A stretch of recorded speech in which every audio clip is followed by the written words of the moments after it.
इनका नाम है रंजन गोगोई। ये सुप्रीम कोर्ट के और भारत के चीफ जस्टिस ऑफ इंडिया थे। चीफ जस्टिस ऑफ इंडिया से रिटायरमेंट हुए तो इनको राज्यसभा के लिए नॉमिनेट कर दिया गया था and he was one of the first chief justice of India to be nominated to Rajya Sabha. इनके ऊपर कुछ सेक्सुअल हरासमेंट के भी केसेस लगे, लेकिन खैर चीफ जस्टिस के ऊपर ऐसे छोटे मोटे केसेस लगे तो उनके बारे में अकाउंटेबिलिटी देना बहुत जरूरी नहीं है। थोड़े प्रॉपराइटी के भी केसेस लगे कि एक चीफ जस्टिस ऑफ इंडिया हो कि अगर आप राज्यसभा में जा रहे हो, where is the chief justice of India is the one in the country, लेकिन राज्यसभा में तो 250 मेंबर होते हैं, 245 एक्चुअली में, तो क्या आप अपनी गरिमा कम कर रहे हैं? लेकिन पर्क्स बहुत होते हैं, तो गरिमा वरिमा का क्या किया जाए।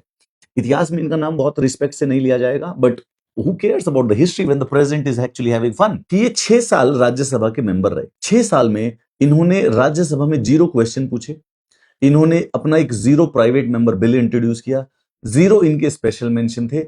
एक 2023 के अगस्त में एक डिबेट में इन्होंने एक सिंगल पार्टिसिपेशन की 6 साल के अंदर अंदर। क्रॉनिकली राज्यसभा से एब्सेंट रहते थे, ठीक है।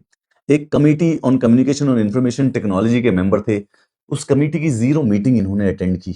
ओवरऑल जो राज्यसभा के एमपी हैं वो 53% प्रेजेंट रहते हैं, भाई 12%, बजट सेशन में 4%, एक दो दिन आते हैं and then he doesn't even attend the Rajya Sabha session. तो सवाल ये है, जब इस आदमी को राज्यसभा आना ही नहीं था, जब इसको कोई काम नहीं करना था, तो 6 साल इंडिया के टैक्स पेयर ने इसका पैसा, इसका खर्चा क्यों उठाया?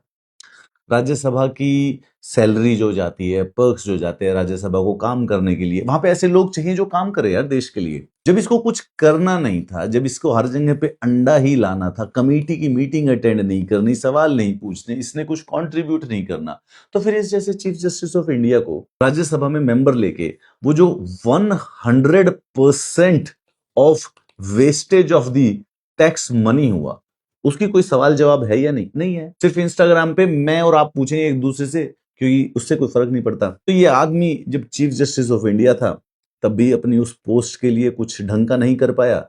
जब ये राज्यसभा का मेंबर था 6 साल तक, तब भी इसको लगा कि ये हॉलीडे है, छुट्टियां मनाता हूं।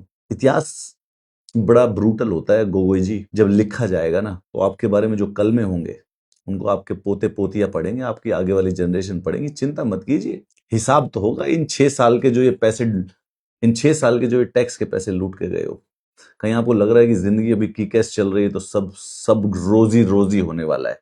सब रोजी रोजी नहीं होता गोगू। अभी तुम सवालों का जवाब नहीं दोगे तो क्या हुआ?